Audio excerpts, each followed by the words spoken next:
Are we rolling? Yeah. We're going. We're rolling. Hello. Hello. Yeah. Yeah. Wasn't sure. Are we I was on gonna make it. YouTube? Yeah. Go ahead. I had a ton of Okay. packages to ship this morning, and there were some big ones. Oh yeah, what are you shipping? Whoa, hang on. Hello. There we go. Whew, that was loud. What are you shipping? What are you shipping? Oh. Let's be the only podcast that ever asked that. So what are you shipping today? What am I shipping today? Well, I had big breakable stuff. I had a medicine cabinet to ship. I had a mirror to ship. I had a glass frame to ship. And those were the 3 big breakable items. So, and then random other stuff. Those are time consuming. Yeah, I had to cut one box down. The others were fine, but yeah. But I found one of the boxes. One of the boxes that I used was one I found when I went on a walk yesterday. Oh, so what? That was a godsend. Yeah. I need a box, and then I find a box. I know. It's like, I mean, I've got boxes in my garage, but I never know if I'm going to have exactly the right thing, you know? And this box, I had just sold this mirror. I'm like, this box is perfect for the mirror I just sold. So I'll just take it home. Cool. Yeah, I'll find a box alongside the road, and I'm like, that's the perfect box for this item if it ever sells. And then I just wait for that item to sell. Yeah. I would prefer to have my boxes before I sell it, for sure. Yeah, it's a lot less work. I don't know. Yeah. Like, well, I missed it though. What did you sell that you needed? It was a big mirror. It was like, I don't know, 3.5 foot long mirror, and wow. Yeah. Wow. So that's crazy. Yeah. Those are like the type of items I don't know. I always wait till I sell it to go get a box. Right. I don't want the rush of having to find just the right thing usually. Yeah.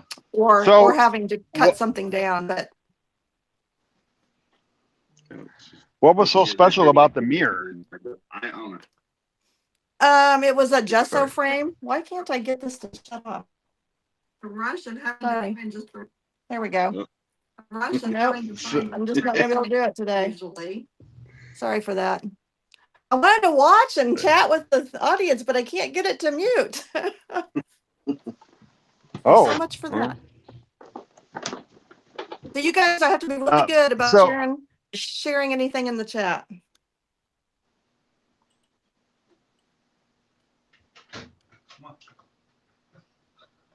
So, did you have a question? I think I'm delayed. So every time I start to talk is when you're talking, and then you're like, "Whoops, that sounds rude, like I'm talking over you." But it's a delay. So what's so special about the mirror? Is it old? Yeah, it's old antique gesso over wood frame. I don't know if you know what that is, but yeah. And so what's rare about it? The mirror itself or the frame? The frame. Yeah, it's a cool frame. So it's got floral detail, and just gesso frames in general will sell pretty well.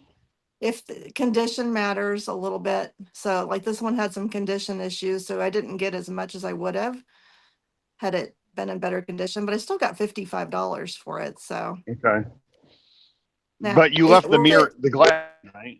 The glass is included. Yeah, which makes it fun to ship. Yeah. Yeah. Oh yeah, I hate that.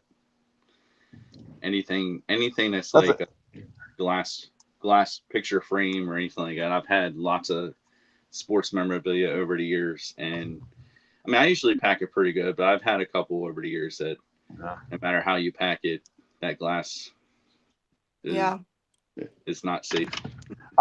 Yeah. I shipped a shadow box clock. Do you know what a shadow box is? Mm-hmm. It was an owl, an image of an owl. And when it arrived and the glass was completely shattered. Yeah. So I don't know what I did wrong, or it was just going to break regardless because it was just kind of fragile to begin with. It was real thin glass. A lot of people swear by like double boxing, fragile stuff like that. Yeah. I've never done that. Most of the time I'm fine. Yeah. Every once in a while. I breaks, usually, but so when I have like anything that's fragile, most of the time I'm putting, it's not necessarily like a double box, but I'll have cardboard scraps around and I'll just put them around the perimeter. Just, it's not like a real double box, but just to add that sturdier. Yeah, like a second layer to it. Yeah. Yeah. But I'm gonna go, but I'll still be listening. Okay. I think I can do this. Going on. I'll be back in about. We got two Matts here. We got ABC Two Matt. Matts? Four. Well, hello, Matt. Hello, Matt. ABC Matt's asking where Jay is. He's on a big buy, adding more product to his death pile. Because he needs more. Yeah, his death pile is probably 5 million items now. Oh my gosh. And Den Decor says, hello everyone. I'm discovering that eBay's changes this year, I think, are not allowing older listings to be seen. I'm in the process of trying to add AI description and fixing UPCs. Interesting. Yeah. Well, I just had a sale. I did a 50% off sale that actually just ended today on old stuff, and I sold a lot. So I don't know if the sale helped them get seen, but yeah. But yeah, that delisting and relisting, a lot of people swear by that, and I don't do it as much as I should probably. Yeah, I try to do at least 50 a day. I should even be doing more. Honestly. That's a lot, but you're using List Perfectly to do it in bulk. No. No, you're not. Oh my gosh. Because I don't have anything uploaded to List Perfectly. I do everything. No. And because the way I had too many items to even get them directly onto List Perfectly. Like, it's not going to import them automatically. You know what I mean? So explain, what are you using List Perfectly for? Maybe you've told me and I forgot. Well, I'm still cross posting. Like, I still start from eBay and cross post to other platforms. So it makes that whole process still a lot quicker than if I were to just have to download the image and then copy and paste all the title, description, all that stuff over. I mean, I'm really a couple clicks. Some of it's cross-listed. You could use List Perfectly to delist and relist, right? I don't think, not if it's on. It has to be on List Perfectly. Like, I have to have my items specifically on there. But, not have been up. They couldn't have been uploaded from eBay. Is that what you're saying? Well, like I can transfer them from eBay to List Perfectly, I believe. But like, once they're on List Perfectly, that helps. Like, that's where I think the connection is between all the platforms. The main connection. Okay. So yeah, and since I don't do it that way, I mean, when I was getting up to like a couple thousand items, like, how am I even then, like, you know how long that would take, like, for me to cross list everything? Is that what you mean? Well, yeah, so to get it, to put it on even List Perfectly. Yeah. Yeah. Yeah. So it is a process to do the cross listing. It does take time. That is true. Yeah, that is true. But like the frame that I sold this morning, so I had kind of gotten behind on my cross listing a little bit, and I had a bunch I needed to do, and I cross listed, I don't know, 25 items the other night, and the next morning I had 2 sales on Facebook Marketplace. That was one of them, and another thing that just cross listed the night before too. Wow. So I got to get it done. I got to get it done because I'm selling a lot of stuff besides just eBay. So if I don't get it cross listed, I'm doing like a lot of like almost store resets. Oh, Chad is sideways. There we go. I want to turn my camera vertical, or horizontal. and it won't let me because I started off the podcast vertical. But I'm doing like some store resets. When I had that whole thing with Poshmark, I went through, I put my store on vacation. I had deleted all the stuff that I didn't have anymore, or just I deleted a bunch of stuff. So that was kind of like a partial reset. But I'm hearing so many good things about Depop lately that I literally deleted everything in my Depop, and I'm starting fresh. I did the same thing with Facebook Marketplace not that long ago too. So I'm starting fresh basically on Facebook Marketplace and Depop this year. I need to go through everything. I feel like probably there's stuff out there that's not right. You know, stuff that's been sold or is gone for one reason or another. It's That's so still easy out there. to do. It's so easy. Yeah. Like a lot of people don't realize that. I mean, especially if you have to end up deleting stuff by hand, like I do. I mean, obviously, I make eBay the priority. If something sells somewhere else, I try to go over there to eBay as quickly as I can. But sometimes I'm caught into conversations with people and stuff that it just makes a lot to go into all these other platforms or whatever I'm doing. I could be in the middle of something. I could be cooking dinner and I get a sale somewhere and like I don't have time to go over and delete this right away, and then I forget about it. Yeah. But yeah, shortly after I had just started cross listing, I was using the cheap version of cross listing apps, the Flip. You guys heard of that one? Oh yeah, I use it a little. Yeah. But there's no automatic delisting with it, so you had to definitely every time something sold, go out and get everything delisted. And I think that first week something sold, and I was getting ready to get in the shower, and I'm like, oh, it can wait till after my shower. And no, it couldn't apparently, because by the time I got out of the shower, it had sold somewhere else. It is crazy sometimes how some buyers, they know and they will like follow you from platform to platform, of like where sometimes they just want multiples, so they don't realize it's you're the same person, or you don't have multiples, you only have one of that item. But then there are some people that you'll be going back and forth with an offer on like say eBay, and then they go looking somewhere else for it, and then they're on Poshmark and trying to get it for the same price they were trying to get for on eBay or anywhere else. And I've had people even follow me like through 3 or 4 different platforms. Like they're just going around each one and trying to get for the cheapest price they can. I'm like, well, a smart buyer will look at them all to see where they're going to get the best shipping deal, because it is different from place to place. So it is. That's true. Sounds like a lot of work to save a buck. Well, yeah, maybe. But like Facebook Marketplace shipping, I don't know how they do it. It's cheap compared to all the other platforms. Well, Poshmark's pretty cheap depending on what you're getting. Yeah. But Facebook is lower than any of the other platforms other than Poshmark. Yeah, tell us about that a little bit. I know you were showing on Instagram you've shipped some stuff through Facebook. Is that where I saw that? Yeah. So how does that work? Are you protected? Yeah. From scams?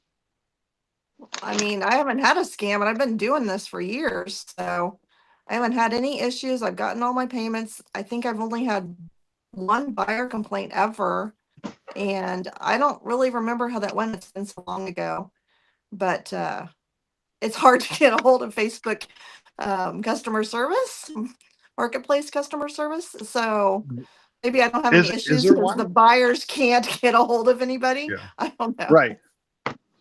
I just feel like Facebook is just what is Facebook? Where are all these employees doing? Just selling ads? Because it isn't about like the marketplace is just like this.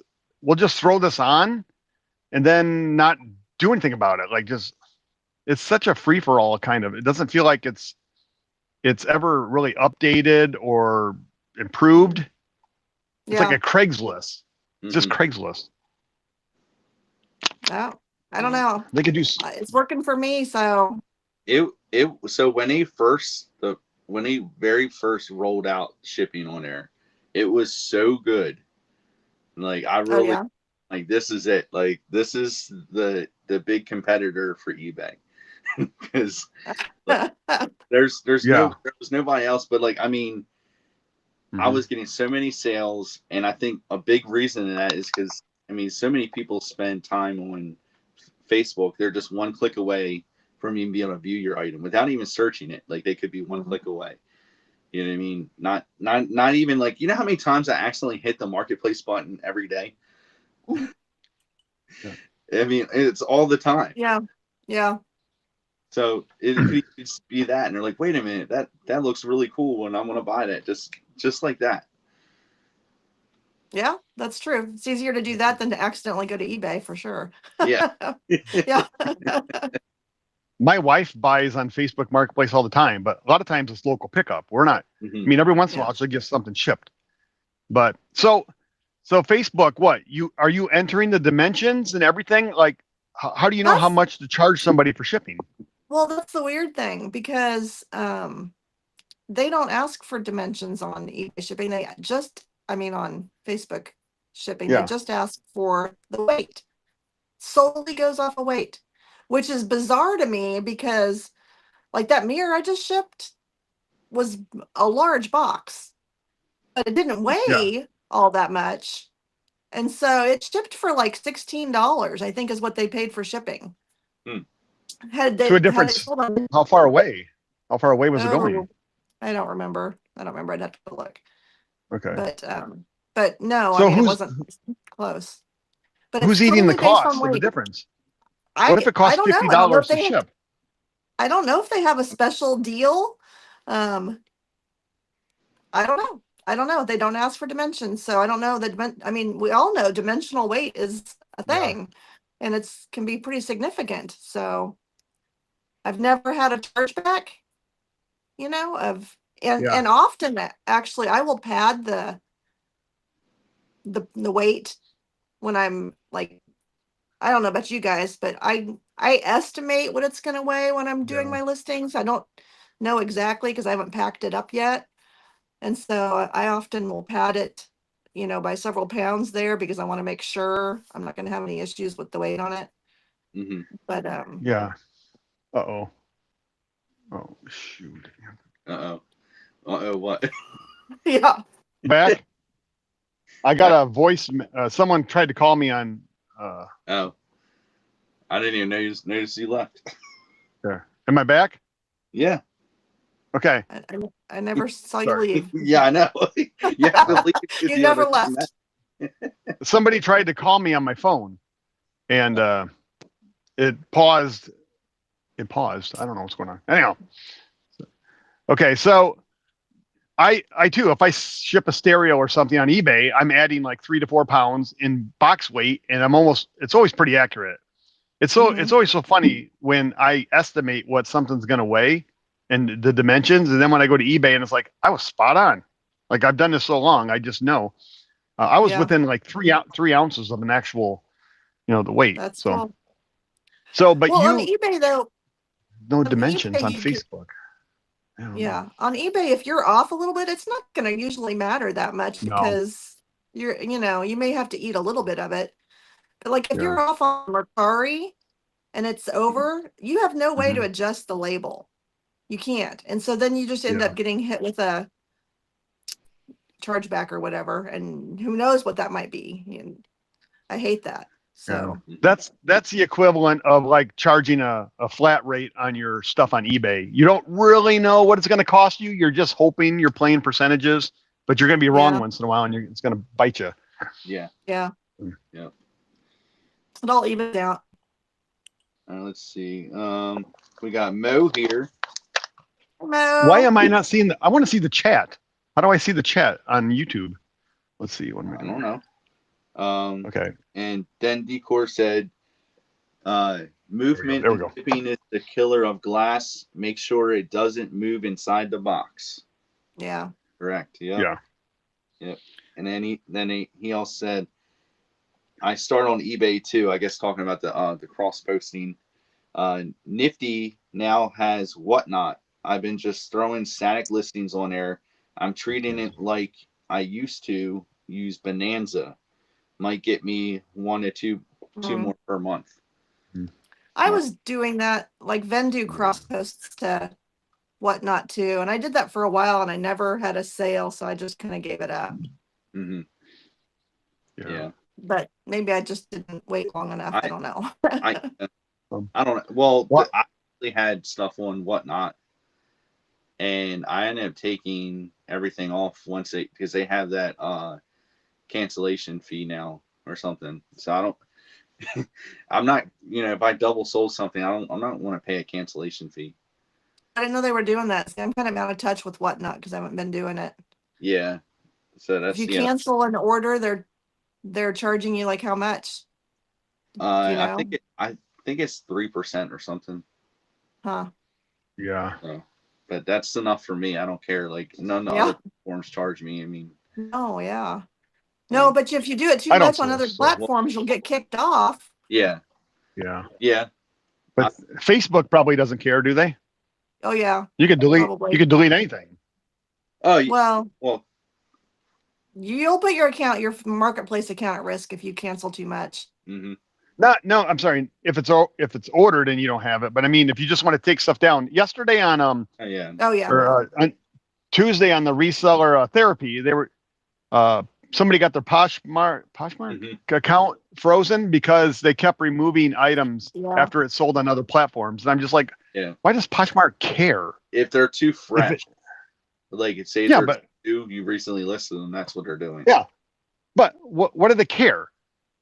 I know. Like, it just disappears from the world like it never existed. Why should that bother Poshmark? It's because they probably want you, like, if anybody that started on Poshmark, they don't want them probably expanding out to everywhere else. It's their way of trying to keep their sellers on Posh, I guess, or keep other sellers. Living in a fantasy world. Yeah, right. Yeah. So I think Chris got his account, and someone said, well, if there's something pending, if you send out an offer and it's pending and you cancel, that's what they don't want. But he's like, I didn't have any pending offers. I don't know how you know that. Maybe Poshmark tells you if there's a pending offer before you cancel. I thought Poshmark wouldn't allow you to cancel or delist something that's had an offer on it. Isn't that what? Yeah, I think that's what. Right. So you wouldn't be able to cancel it, but I don't know. I wouldn't want to mess with it. If Poshmark's going to be that way, they're too posh for me. I just want to. Too bougie. Yeah, right. But Facebook Marketplace, I mean, if I'm going to cross list anywhere, I want to cross list the Facebook. I probably should look into this. Facebook Marketplace, more of shipping. I just list big things I don't want to sell on eBay. Yeah, but it's good for that too, obviously. Yeah. Mm-hmm. Yeah. Yeah. But I think I probably sell more on Facebook Marketplace than I do Mercari or Poshmark. So. Yeah. And the nice thing is if you sell it local and it's cash, then the government may or may not have to know about it. I wouldn't know anything about that. I don't. Yeah, I'm just saying other people have said that, so I don't know. I know for me, like Etsy was really, really good, and for the past 2 months, it completely died off. I don't know what happened. Oh, same. Yeah, I don't know what they're doing over there right now, but they need to change it back, please. Yeah. I mean, it's to the point where I owe them money at the end of the month for my listings, which, like, what? Why am I owing them money when usually I make enough sales that covers that? So yeah, that does not sound good. No. So if I get another month or so, then I'll probably just stop selling Etsy. I'm still selling okay there, just not like I was. Yeah, it's definitely dropped off. It's definitely dropped off. Yeah, I don't know what that's about. All right. I think you've convinced me to do Facebook Marketplace, but I don't like any of those other. I just don't want to learn a whole nother ecosystem and how their fees are and how their shipping is. And it's more power to you if you want to do it. But the thing that's funky about payouts on Facebook Marketplace, I will say, they just send it. Well, I don't know if there's an option. the way I have it set up, they just send it to PayPal for me. Yeah. But you don't, it's really hard to track what you're being paid for because they don't really tell you. You just get a payout and it's in your PayPal account. And There's no so fee I have breakdown. started, well, there, when the order comes through, you can see what the fees are and what you're going to get from Okay. them. So I've started Yeah. writing that number down and I just keep track. I'm supposed to get paid out this much for each item. Is it weekly?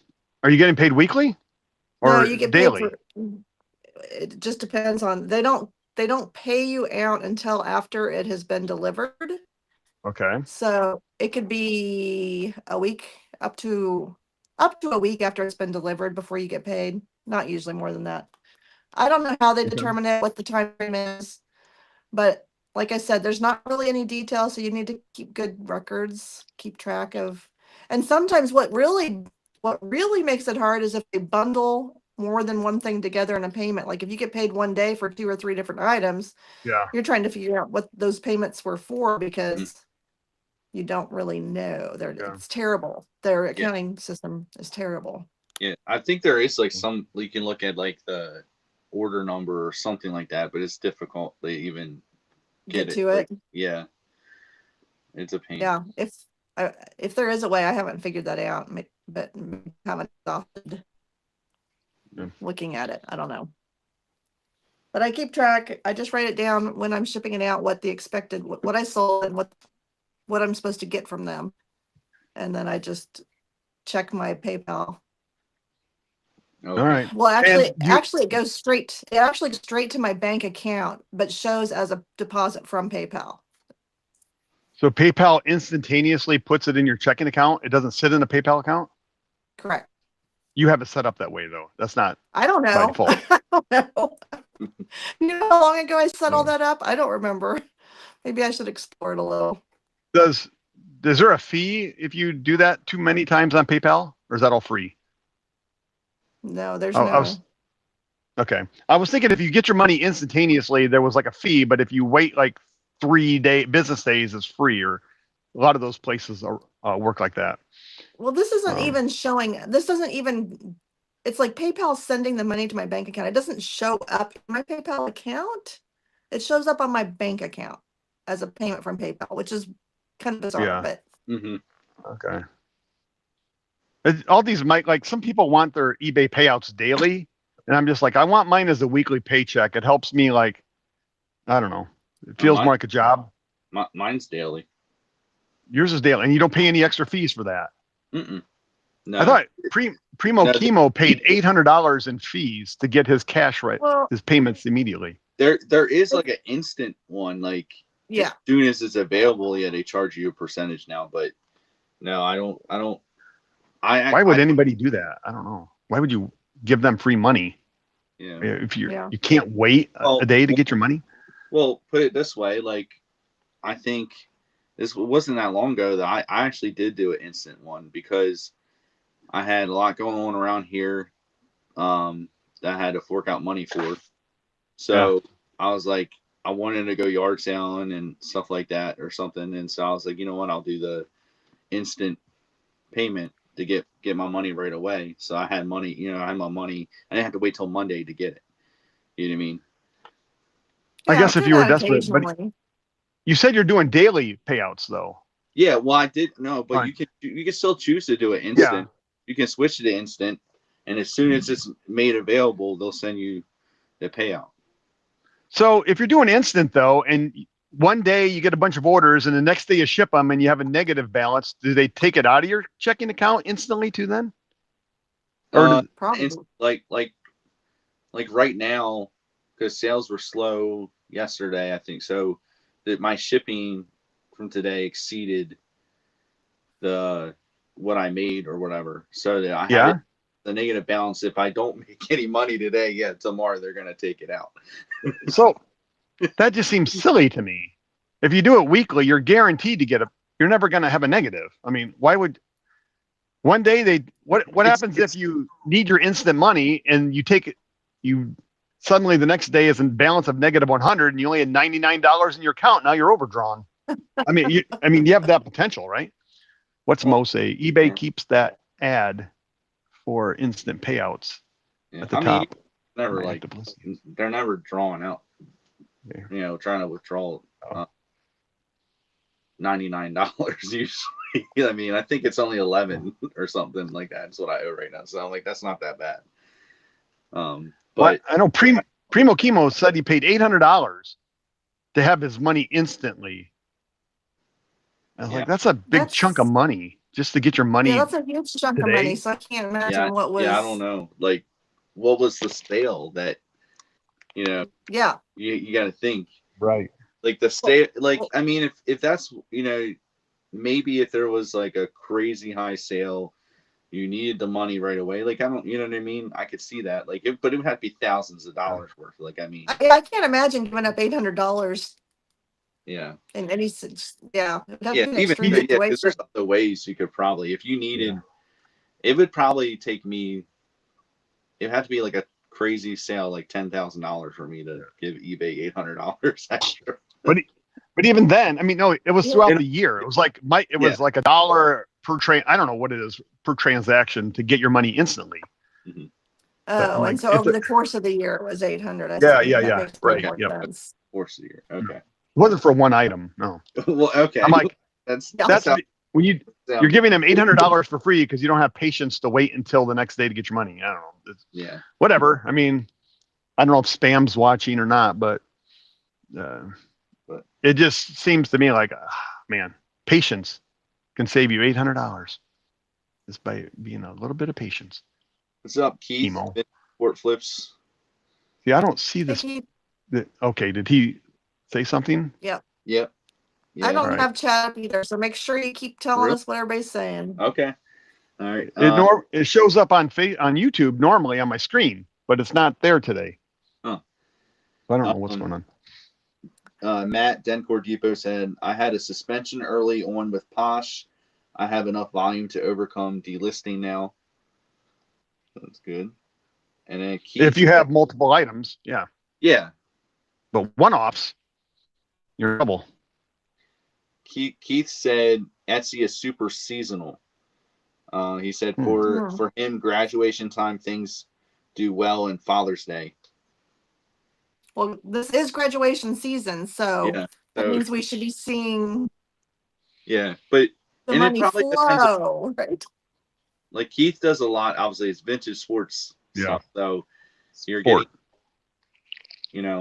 getting a lot of that older stuff that's for makes great Father's Day gifts or I guess graduation gifts. And okay, I see that. But let's see. Like I'm sure if somebody had Mother's, a lot of good gift options for Mother's Day right now, they might be doing pretty well on Etsy. Yeah. I did have 4 Etsy orders going out this morning, so. Oh wow. Okay. Maybe it's turning around. Maybe. What were they? Anything? I need to know what we're buying on Etsy. Let's see. Well, the medicine cabinet was one. I had an old card game that was one. Some vintage 8-tracks were one, and then I can't remember what the other one was. But what was it? And anyway. That's awesome. Yeah, all vintage stuff, obviously. Yeah. But hey. I mean, that's guess what I need. Sorry. No, I was just gonna say that's a pretty good variety of various vintage stuff. I mean, it could be anything. I was hoping for like more of like a rhyme or reason, like a what people. No, I don't know. Claims. I don't know. So, I don't know. Cool. What were you saying, Chad? Here's what I have to ship today. Another water ski. I saw you sold that. That's awesome. Less than 2 weeks on eBay. Yeah, see now. Paid 10, sold up for 100 plus shipping. That's $60 awesome. Shipping. Oh yeah, that was the 10 tap score, wasn't it? 10 tap score, yeah. 10x my money, $100 bill or higher sale, and sold in less than a month. It's a 10. So maybe tap isn't crap. Tap is not crap. Tap is just to help you decide, should I buy this item or not? And Yeah. it's not set in stone. It has some flexibility. Plus, No, I know. I'm not. if you don't want to. That's awesome. Awesome sale. Yeah. Yeah. Keith also said Etsy needs to fix their offer system. It's a joke, which I agree. So you can't respond to offers on the app. Yeah. So I don't even know if I'm getting offers. I don't even know. Or I've never even got. I might have got one offer on an item a while ago, and that was it. Yeah. I rarely get offers. They do come occasionally, but I feel like Etsy doesn't make it intuitive to the buyer that you can make an offer or something. I don't think they all know. In a way, that's a good thing though, because yeah, that's good for us. Yeah. Because eBay, I think, and a lot of other platforms have trained their buyers to make offers. Yeah. You know what I mean? And that's the one thing I was liking about Etsy. Before I turned offers on, I never had to worry about that or anything. But I mean, even on eBay, if I have offers on a lot of items, not every item, but even on the items that you're not really accepting offers on, you're always going to get the messages of, hey, will you take $10 for this or something? You know, you're going to get offers. Just had that yesterday.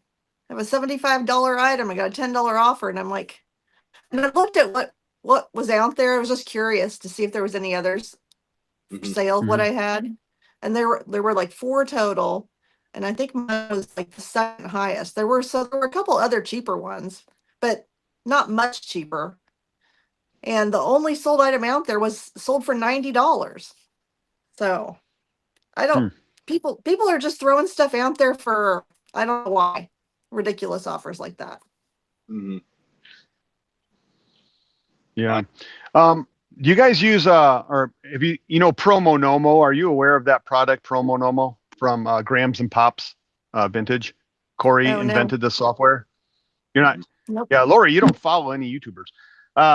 So Corey's invented the software, and it so you can go, like, you can set it up that I won't take any offers on my product for like the first 30 days. And then if it doesn't sell, it adds best offers. It also doesn't, you can tell it, I don't want to promote anything in my store that's been there for like X amount of time. You can say 30 days, 60 days, 90 days, whatever. And then start promoting it at this rate. And then if it's been in the store like 6 months or longer, you promote it at a higher rate. So I think it's kind of cool to not put offers on your item for like the first month, because if you just post something today and you get an offer like right away, especially on video games, how many video game systems you get 5 offers in the first day when that thing goes live, and they're all really low, and I almost always end up selling it for what I'm asking, but I'm like, I might as well just not even have offers on this item, which you can easily do that. You can go on eBay and change it, but his is all set up. It's all scheduled. And now he's adding a feature. Well, I mean, I think he already added this, but if you want to like delist and relist, or it looks at your title, it looks at your descriptions, and it says this item, it remembers the original date you listed the item, so that it doesn't look, it might be show brand new on eBay, but you could have had this item in your store for over a year. So it looks at original list date and it keeps track of that stuff. Okay. So that was my big problem. I didn't want to lose my time to know how long something's been on eBay, so I can like mark it down. And now his software will actually remember that for you, the original list date, not the relist date. I put my original list date in my custom SKU. That way I always know. So when you're looking at custom SKU, you cannot sort by original list date, right? Well, you can't sort on it.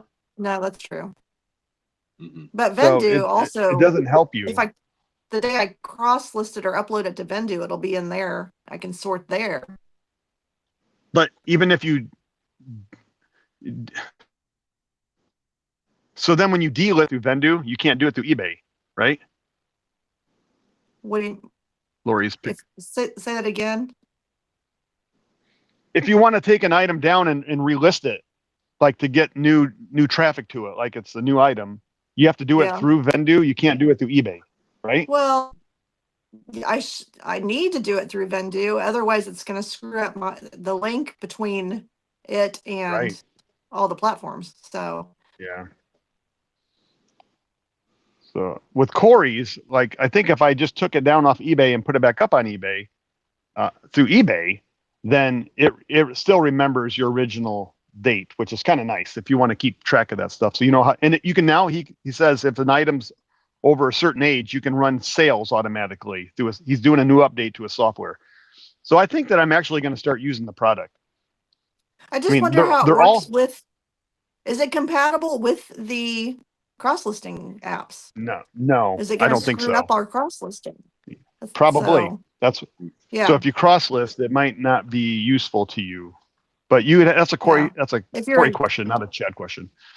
Yeah, if you're an eBay only user, then that might be very helpful. Yeah. Which I am. But if I Maybe go we should- start cross listing Maybe we to should have Facebook, them on the podcast sometime. that'd be awesome. Once he's working on these new changes now, I guess they had to wait for eBay to update their APIs. You know, whatever that stands for. We talked about that. Did we say that last week? What's APIs stand for? We did talk about that. We did. Yeah. But I don't remember. Automatic. Jay, I think it was Jay that knew. No, Yeah. I don't even think. I think Matt told us. Yeah. Oh, is that what it was? Okay. Yeah, Yeah. that's right. That's right. All right. But going back to the offers, Chad, I need to address the elephant in the room since you lowballed me this week. I offered him $10 for his video $2,500 video game. Oh my God. Computers. But I made a second offer and you didn't reply to it. oh, is that why? So if I would have countered, Yeah, dang it, maybe. I don't know. I should have countered. Yeah. But I wanted to sit there all day too because there's I don't know. It could be even a viewer, but there's a total of 3 watchers. I know one of them's you. So it's really 2 other people I'm not aware of. I said Jimmy and Keith are the other 2 watchers. Yes. Oh man. Hey, we're that's 45 minutes in. 45 minutes in. I have this microphone in front of me and I keep thinking I used it last week and now I'm using my Bluetooth. Does it sound okay? Is the quality there like it was last week? Yeah. Or 2 weeks ago? Okay. Because I keep wanting to talk into my microphone and I remember it's not being used. Now that we're 45 minutes in, I think our topic this week was going to be estate sales. Mm-hmm. And Yeah. maybe now's the time to do the opening to the show. We're about, it's about time, right? Introduction. Well, hello. Welcome to the Reseller Lunchbox episode 15. We're coming to you live over your lunchtime. I'm Chad the Quirkypicker, and I'm here with Lori the Happypicker from Kansas. She's the queen of the no-los. I'm backing into it. I'm just doing it off the top of my head, kind of. And then we have the CEO and founder of the Lunchbox, Ray R Collections. And like we said, Jay's not here today. He's off making a deal to make that death pile even bigger. Yep. Jay, you have a serious problem. He bought a ton of stuff on Saturday too at the flea market. He had a huge buy. Like, wow. I mean, to the point where they didn't have enough room in the van that I drove Jay home. Wow. That's like Lori yard sailing, right? You had to sit in the back of the pickup because there wasn't a room in the cab. Wasn't quite that bad, but some days it could be. Yeah. Yeah. So we had a topic for this week. It was estate sales, and I think it was I wanted to make a little rant about estate sales. I've been crunching some numbers this week, and I talked to a few people that know a little bit about estate sales, and my numbers weren't too far off. But you know how we talk about we go to an estate sale and everything's priced too high. You've all encountered that, right? They're higher than eBay prices. Yeah. Often, especially on day one. Oh, yeah. And then day 2, are most of them like 50% off? Around Is that here, if it's common? if it's 3 days here, full price, then 25% off, and then 50% off. But if Then it's only 50% off. days, Yeah. it just depends. So I want to talk specifically about these estate sale companies that will buy off all the leftover inventory to take it back to their warehouses, and then either they sell it on eBay or they have a warehouse where they're, like a store. Do you know of companies that do that? Is that normal? Or what do you think a lot of your companies do after it's all done? No, they absolutely, a lot of them absolutely do that. Yeah. I think. I mean, what's the other option, right? They pay someone pays them to come take the rest of the stuff away, or they pay a company to come clean it out. Yeah, I mean, probably a little bit of each. I don't know, but I know there's a couple companies around here that they actually have like physical stores or consignment shops that they'll take a lot of the better stuff that's left to these places. Yeah. All right. Because I went to an estate sale. Go ahead. No, you're fine. Oh, well, I went to an estate sale. Shoot, we're talking over each other. I'm sorry. I was just going to say that we do buyouts from one estate sale company at the end. I think I've talked about that before. Yeah. They let us come in and buy out what we want. But there's plenty. I mean, and there's quite a few around here that do that. But I think there's also several companies that, they won't negotiate at the end of the sale. And I'm like, well, what are you going to do with this? Well, I'll sell it myself. Like, oh, okay. Yeah. Right. Mm-hmm. So my rant is that these estate sale companies have no reason to sell anything, because ultimately they're going to make so much money if they can just buy everything that's left over at the end of the sale. Now I'm talking about if there's decent stuff there. You ever walk in? I mean, I've went to an estate sale once and there was junk in the house. And on the last day of the estate sale, it was like, fill your car for $10. Like there was just nothing of value. Like there was some old puzzles, which I kind of like to buy, and the boxes were moldy and mildew and soft. I mean, that was the kind of house it was. The basement was bad. That's not what I'm talking about. Like when you got junk and you just got to take it all to the dump kind of thing. But I wanted to throw out some numbers just to give you an idea of why these companies probably have no desire to sell. They don't want to sell the product. They'd rather buy it themselves. Let's say there's an item that is worth $80 on eBay, and on day 1 of the estate sale, they're asking $100 for it. That's going to be my numbers I'm shooting for here. Mm-hmm. So if they sell it, and the average estate sale company collects about 35% of whatever they sell. So if they sell something for $100, their take home is $35 on that item. But if it's an $80, and on day 2 they sell everything at, let's just say, 50% off. Around here, there's not many 3-day estate sales; they're mostly 2 days, and the second day is like 50% off. So if they sell that same item for $50, their commission is $17.50.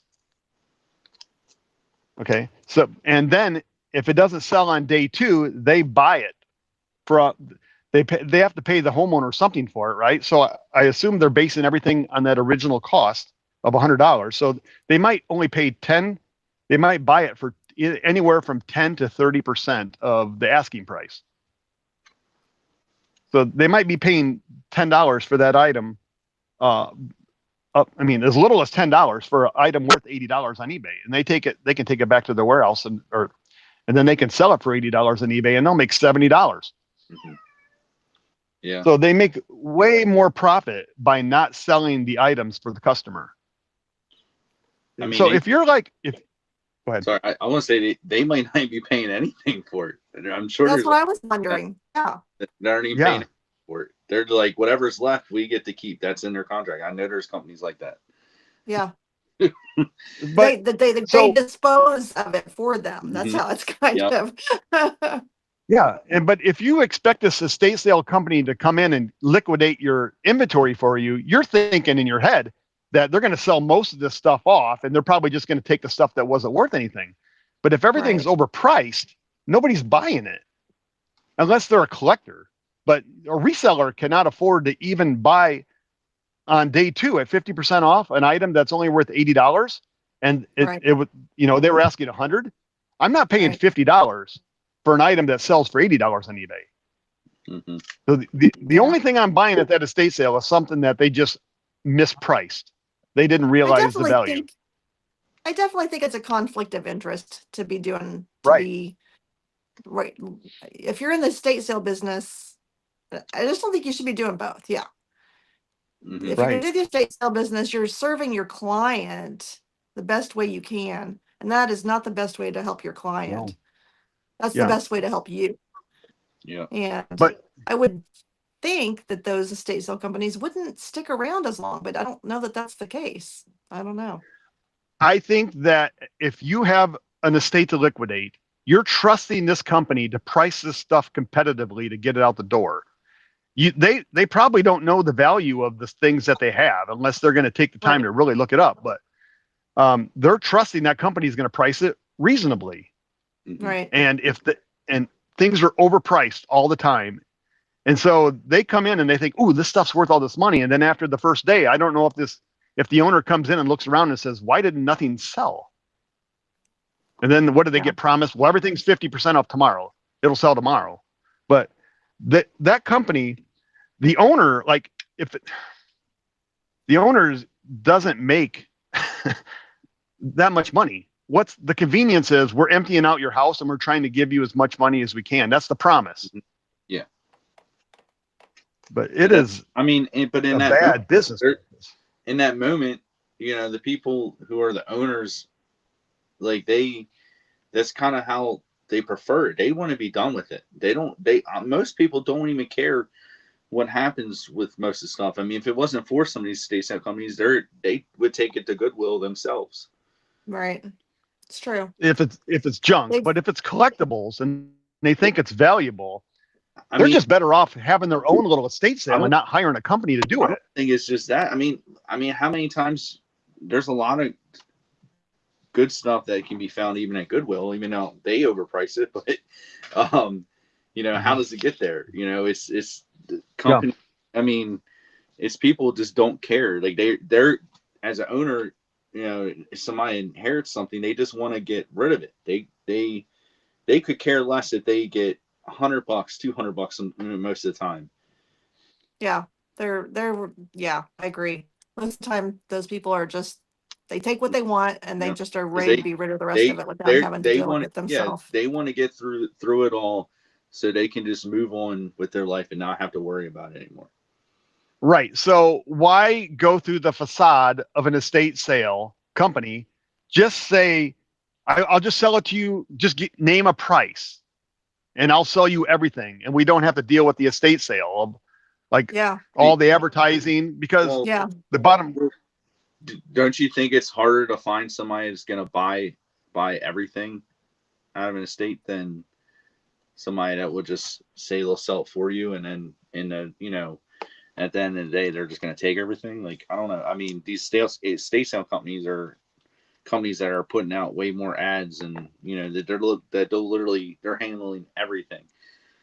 If you want somebody to come in and buy everything, most of the time they're not going to want to take everything. You know what I mean? Have you guys ever tried to do a buyout like that? No, I don't have people to help me in a vehicle. I'd have to rent a truck. I don't know, depending on what you're talking about, like when you take furniture and everything. So yeah, there's some expenses there that these estate sale companies, are going to have to incur to get the house emptied out. Mm-hmm. Yeah.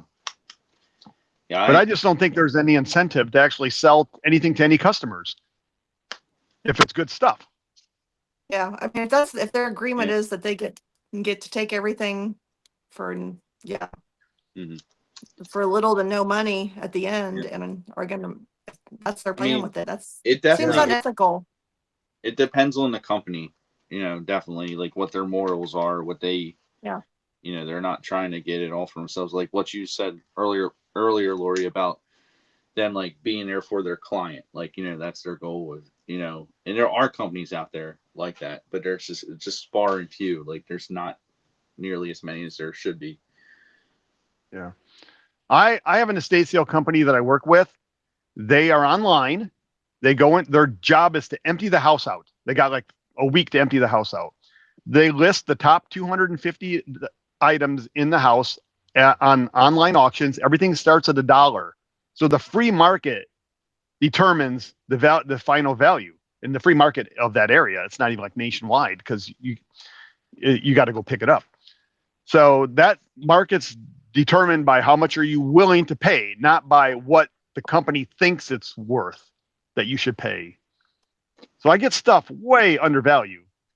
And then everything that's left over is just a big yard sale closeout at the end of when you're going to pick up your estate sale items. They have a big garage sale. There's rooms of the house that are, all this stuff is just a free for all. Make us an offer. Oh, wow. And then anything left, then a company comes in and just takes it all. But their job is to clear the house. They're making their money. They charge 17%. I pay 17% commission on top of what I pay in the auction. Right. And then I think the homeowner is charged like 35%. Mm-hmm. Yeah. Yeah, of what they bring in on the auction. Yeah. But that way, I'm getting, if I don't want to pay, I'm not going to ever pay top dollar for things. I'm getting things cheap. But I just think that's the best way to do it. There needs to be more companies like that are just interested in starting everything at $1 or having an auction. Mm-hmm. Yeah. Yeah. No, I mean, that would be pretty good. I mean, Lisa made a comment. Hi, Lisa. and she said, I don't think most people think that at all. Depends on the family. What do you think? What is she talking about there? I don't know. I don't know how long it was there. Not caring how much value there is there, maybe just wanting to get rid of it all. Yeah, I don't know, because they want to sell the house. They got to get the house cleared out so they can put it on the market because the money's in the house. Yeah. But yeah, now, I mean, it just depends. I mean, now like if it's valuable stuff or not.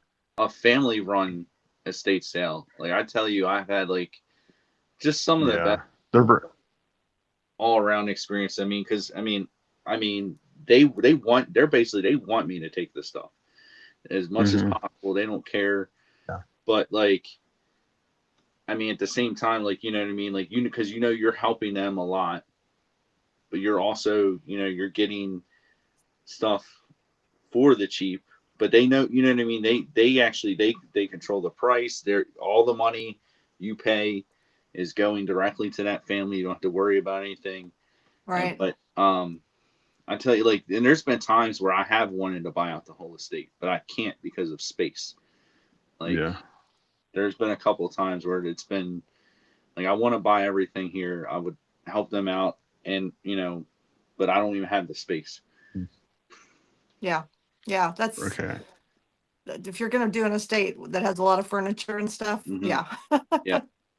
You got to have room for it. So, and a way to haul it. So Lisa says, most people just want to get, when we were talking about most people just want to get rid of their stuff. And she's saying where she lives, she's from my area where I grew up in Northwest Ohio. She says people there are sentimental about their things.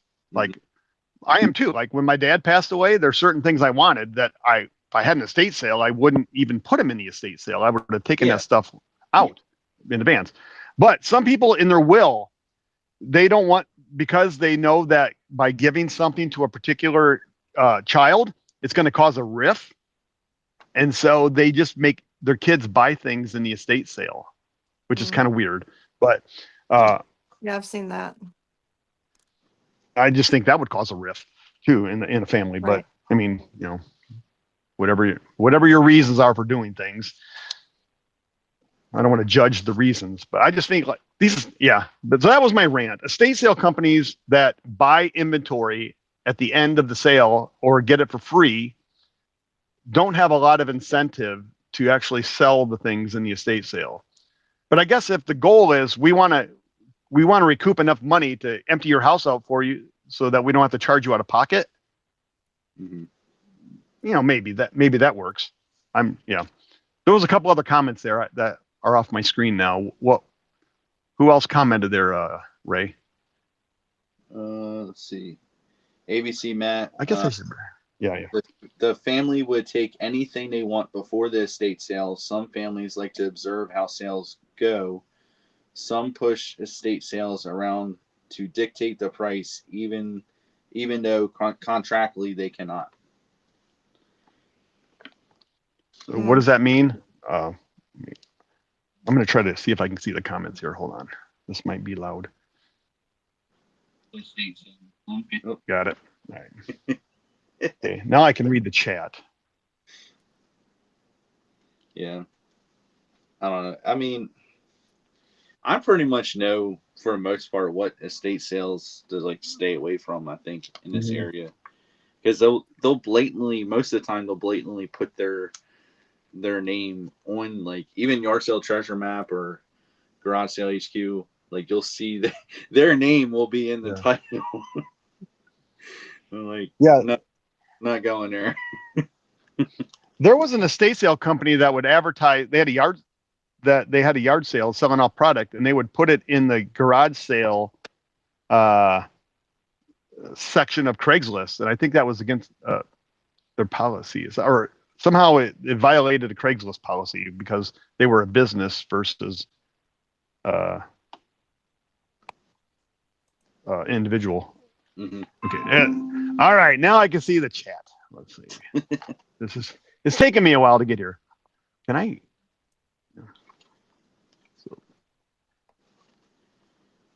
Yeah. Lisa says we're looking at it as resellers, not as family members.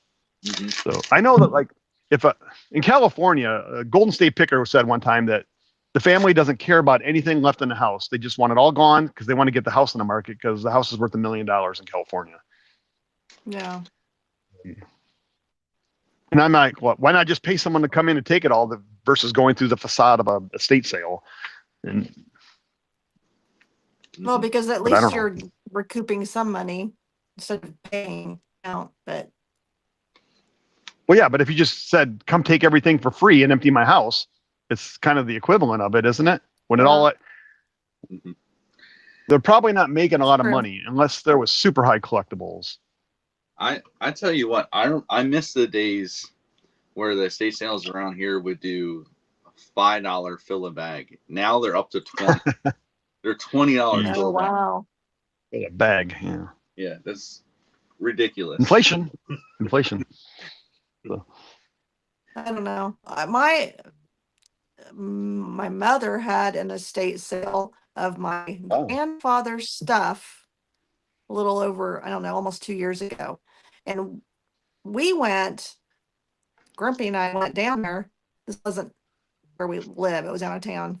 Anyway, we went down there to kind of go through the stuff before they had the estate sale and pull out the best stuff and sell it online for her because I don't know, just didn't know what to keep for the sale, what to give away and everything. And my mom and my uncles were all there so we could kind of all be on the same page. And they were just shocked at the stuff that we were pulling out that had value. People just don't know necessarily in their estates where the value is. Sometimes they'll think it's in all the collectible plates or precious moments or whatever, and furniture money is it all. But even after we picked through and took a good portion of this stuff to sell for them, we were doing small items, obviously, smaller items that had good value. They still, I think, ended up netting around $5,000 on that sale after they paid the fee. So, and I don't think it was a particularly huge estate sale. There was furniture. Was it an auction? No, it was just an estate sale. Okay. And there was furniture, so maybe that was part of it, but it wasn't. I don't know. Maybe furniture adds up fast.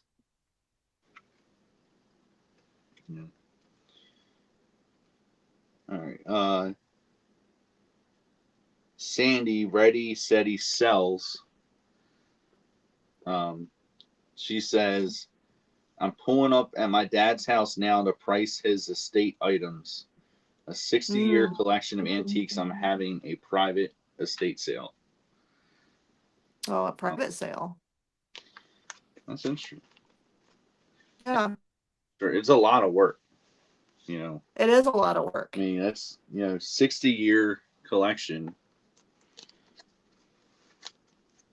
Yeah, we went to an estate sale last weekend where, oh, I don't know, I think half of the stuff in the sale were collectible dishes, basically.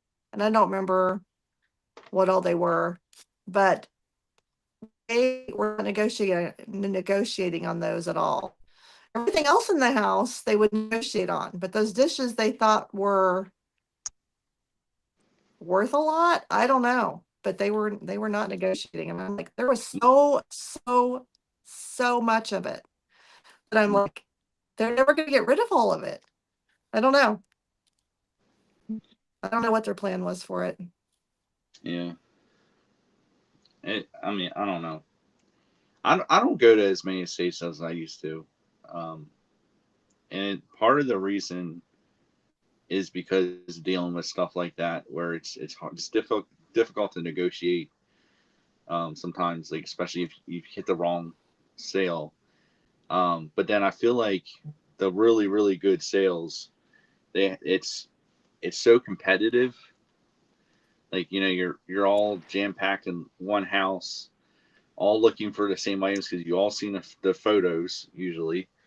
You know what I mean? Yeah. And like I mean, I could have possibly made it, but there was a estate sale today, and my dad wanted me to go to.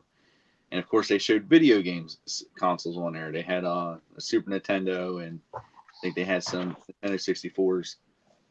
And I don't know. I told my dad that I don't think the prices on those consoles were their prices, because they said $10. I'm like, I know this estate sale company enough that there's no way, but they sure left them on. And I'm like, that's just going to create so many people in line, I'm sure, at that sale, that I don't really want to even bother. Yeah. Because I've been to a couple of this company's sales where they have picture video games, and it is probably the craziest sales that I've been to. I bet. Yeah, to the point. I mean, there's a lot of people that line up. I mean, it doesn't even start till 10 a.m. and they're out sleeping out in their car at 4 or something. See, that just does not appeal to me. I mean, there is just not anything I don't think that I want bad enough to wait 4 hours in line to be the first in. Yeah. I don't know. That's just my personal. Tons of people do it. Tons of people do it, and I'm sure that they're great, doing great. Oh yeah. Or maybe they want it for themselves. I don't know. I mean, that's the thing too, because you don't even know what they're going to price. You could do all that, and the price is way above what you're willing to pay. Yeah. Yeah, absolutely. I mean, it's one thing if you knew the price and you had to be like the first one in there or something, because that's the only way you knew you were going to get it. And even so, like, you're going to have to pull a ABC mat and pull up the floor plan to know exactly where to go. Yeah.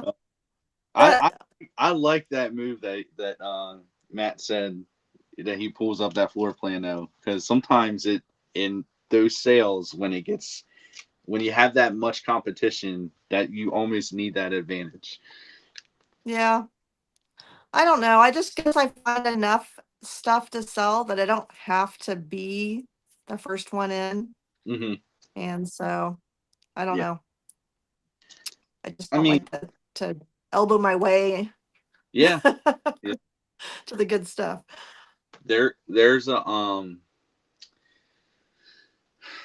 a really competitive sale that I'm going to soon. I think it's next month. It's not a estate sale, but it's a like a university clean out sale. So when they clean out all the dorms, like this church there cleans out all these dorm rooms, and then they put everything in these big storage lockers right in their parking lot, and then they have this huge sale. And everything is so cheap. But when I went before, the amount of people, like there's no organization to it. Everybody out of the whole parking lot, people are just lined up around the whole perimeter. And then when they tell you to go, you just go, like you run for what you're going. And I mean, I'm looking forward to it, but I'm like dreading that. Well, this year my wife is going to go with me, so it's going to help a little bit. Last time I went by myself, I was a dummy. I didn't bring a bag, and you had all these pros around there. They had the IKEA bag or whatever. I grabbed a big laundry basket. I was like, I don't even care. I'm gonna fill up the laundry. Like, but everything was so cheap to the point. Like they had like $5 flat screen TVs. They had, like, yeah. I mean, they had a lot of cheap stuff. Nothing. I don't even think it was over $5. Yeah. Those are my favorite sales. Those are like church sales and big, huge rummage sales. They're actually great prices. And I will stand in line a little bit for those probably. Yeah. Well, there wasn't a line to stand into this one. Everybody was just crowded. Yeah. I never buy televisions that are big. Like, I mean, televisions are throwaway items anymore. It's crazy, but you can buy a 65-inch TV brand new at Walmart for like $350. So why would I buy a 50-inch 720p television for anything? I mean, who wants that stuff? I don't know what's going to happen to it. It'll just filling up landfills going forward, because you can't even give that stuff away. Yeah, it is difficult. I mean, because it's so difficult for people to repair them. It's costly to repair them anymore. Yeah, but sometimes makes sense. You look up a model number on eBay, and someone will sell the processor inside a big screen TV for like $100 just for the processor. So it's almost cheaper to just take those things apart, pull out the processor, pull out the video processor, and try to see if there's any value in any of that kind of stuff. Why people would want to fix TVs with as cheap as it is to buy new ones anymore. But people want to, I read an article somewhere online about people would much rather repair something than buy a new one. Really? Yeah, because even if it's saving them like half the price, like I guess it's, I don't know, $50. If something's $100 and you can fix it for $50, I'd rather buy new and get the new warranty and get the new technology and everything else with it. But that's, I mean, it probably depends on your knowledge. Like if you know how to do it, or just want to do it as a hobby. Yeah, the challenge. Yeah, like that's me. I don't have enough time to figure that out. There's no way. Like any, especially like electronic, and I have no idea what I'm looking at. Yeah. So, my family, we've been itchy lately at our house, and it's like, we don't understand what happened that suddenly everybody was itchy. And we think maybe it was a high chlorine, the water, city water, suddenly was like high in chlorine. So I went out, 6 or 7 years ago, I found a free water softener on the side of the road. It's Rain Soft. It's like a good brand of water softener. So I took it home. I hooked it all up in my house, and it never worked right. I don't understand what was a problem. I troubleshooted everything, and I never got the water soft in my house. But I just left it in the house. It's just been sitting there. And so I'm like, now that we got itchy, I think there's something wrong with the water. So I went to Lowe's. I bought a chlorine filter. I bought a particle filter. I don't know what to call it. And I bought a new water softener. So I'm like, I'm going to try to sell off all the parts from all the water softener that I got for free and make enough money reselling it in parts to pay for the new water softener. So that's my goal. So like I have the head. That's a great reseller mentality. I love it. Yes. So I got like my rain soft water softener head that goes on top of the resin tank. But the resin tank is like 50, it's like 40 inches tall and like 50 pounds or maybe 40 pounds. But I'm going to try to sell that and ship it. They sell for about $125 for the tank. I got the salt tank I want to sell and all the parts in that. And I got that head unit and I got some extra parts. So I've got it all listed and I think I can make around $600. And that's what I paid $700 for the water softener. So, years ago, my mom, my parents, they needed a new fridge. They ordered one, put that in, but they took the old one out into the patio and just started listing all the parts off of it on eBay. Really? And that paid for that literally ended up paying for the whole new fridge. Wow. Like Yeah. They sold all the parts? and the drawers, the shelves. I mean, just even like, is there a market? Oh yeah. Is there a market for that stuff? Yep. Depends how old it is, right? Or is there always a market for it? I think there's always a market because, like, I mean, you could have a fridge for 20 years or something like that, and all of a sudden, you bump into the shelf or the drawer and it cracks. And like, I mean, I have cracks in my fridge right now up there. I need a new fridge. I'm probably not going to go the route of fixing it, but I mean, because literally if somebody wanted to, I might actually, when I get a new fridge, I might do a little bit of the same thing, pull out any good pieces. Yeah. Recoup a little bit of cost. Yeah. Yeah. But I think you type the model number in and then you kind of search and you go out to see how many different parts with that model number of refrigerator are even available on eBay. And you kind of look to see what's all listed, but then go to your solds and see what's actually listing. Because I had a washing machine that the basket busted. There's tension springs that hold the basket while it spins and stuff. One of those springs broke and it busted the basket. And this was Maytag, sorry. And it was only like 3 years old. So even appliances you buy today are crap. They don't last very long.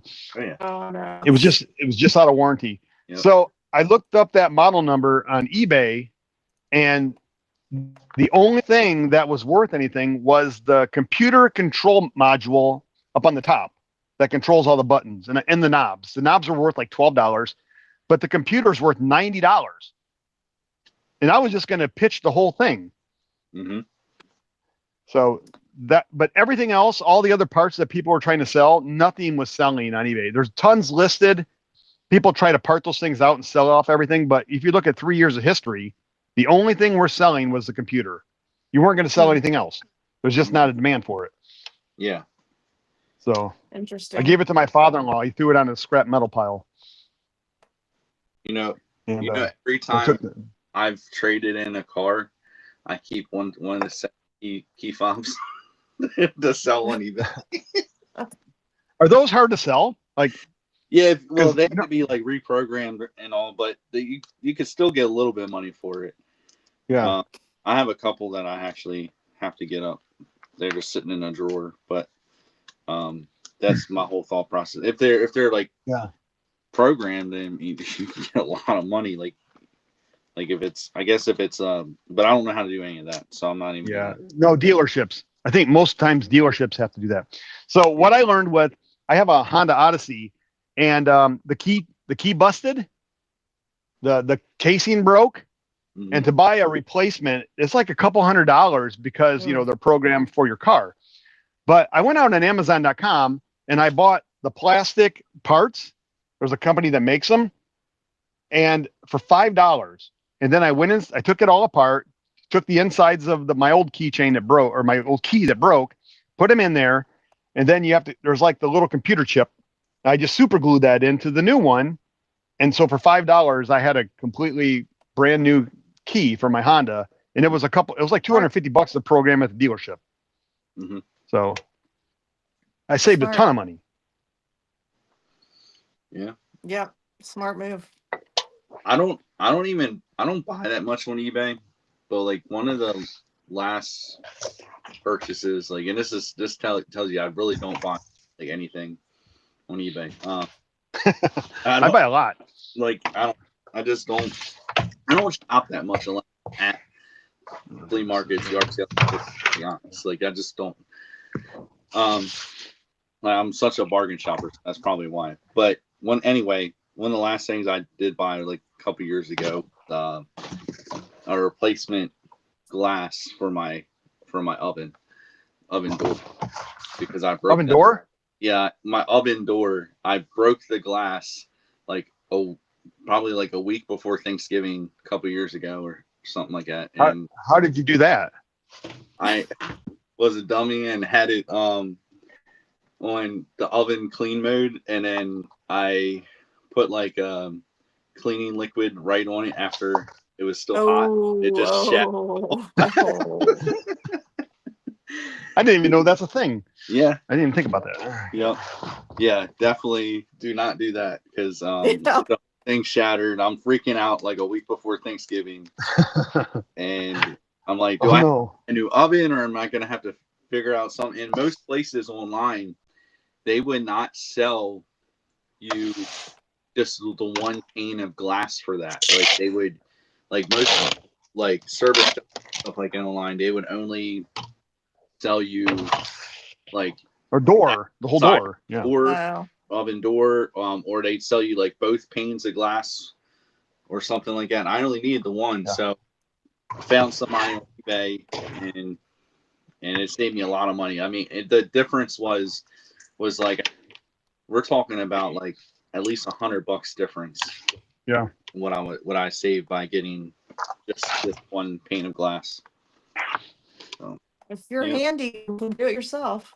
I'm not handy, but my dad is, so he did it for me. I helped, or it's kind of supervised, I guess, but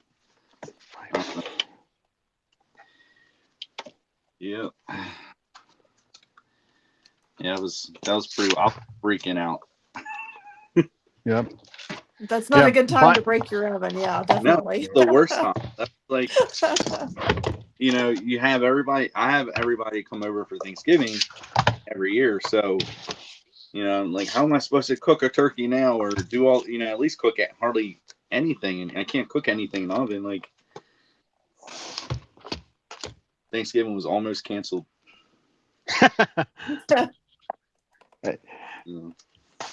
Well, nationally or just locally?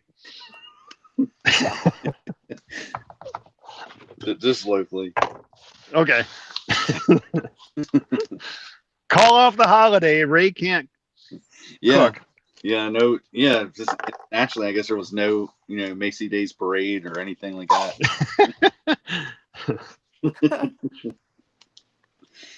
Yeah.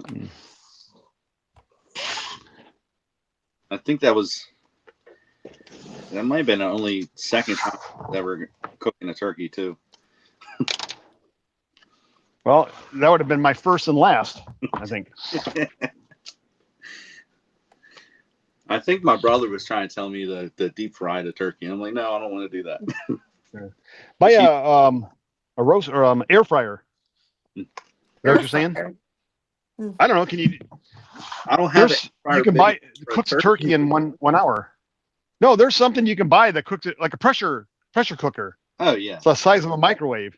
Cooks a turkey in 1 hour. Yeah, that makes sense. Yeah, I sold one. Is good. I use a pressure cooker on my quick pot all the time, and I do I'll do chicken in there, so that makes sense. Yeah. Our oven has an air fryer built in, and I don't even know if we've ever used it. Jeez. Missing out. That's the best for like French fries and stuff like that. Yeah. Yeah, it just circulates the air a little different. Yep. Yeah. Yeah, I think I don't know anything about cooking. Almost everything's better in the air fryer. Yeah. Yep. Almost everything, right? My air fryer has like a rotisserie thing, so I'm done like chicken or brisket. But I guess this is the food segment of Lunchbox. Yeah. What's in your lunchbox? Turkey? Anything turkey? I had breakfast this morning with my wife, so I had a Western omelet. I'm just eating a bag of pop chips. Pop chips? Yeah, pop chips. Is that something local to Baltimore? No. Made with you've never- popcorn? No. Okay. So, like, I'm trying to think. To me, it's probably more like, those little, the Quaker, rice cakes and stuff like that, almost like that. Yeah. Yeah. Like, I think that's what texture it is, but it's potato. It is potato? Huh. Yeah. Yeah. Yeah, 'cause first ingredient is potato, then it's rice flour. So that's probably how they did Okay. it.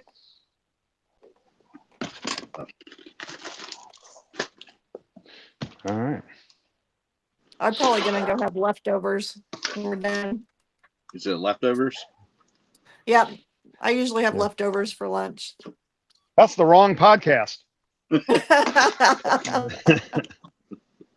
We're not the leftovers. No, I eat leftovers all the time. I'm saving my leftovers for dinner tonight, so I didn't have to cook again. Yeah. But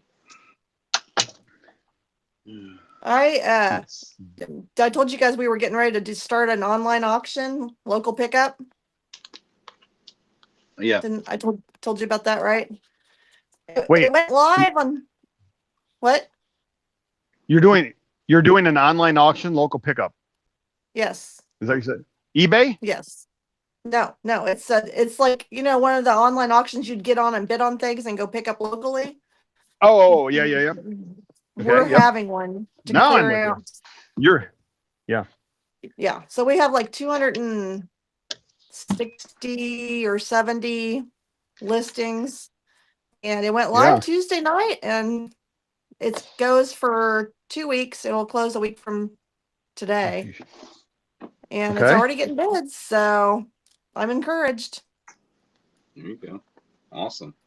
Most of it is just stuff This that is- either has been collected. We've lived here for 20 years and it needs to go because it's not going with us, or inventory we never should have bought. Or Yeah. so That's cool. basically anything we get for it will make us happy. What do you have to pay for commissions on something like that, or is that secret? No, it's fine. I'll tell you.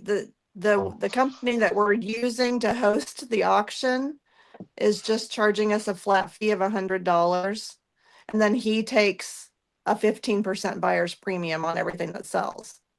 15. That's not so. $100 and So- 15. Yeah, that's good. So yeah, so we get the full price of what everything sells for. Yeah. He just gets the extra 15%. So Wow.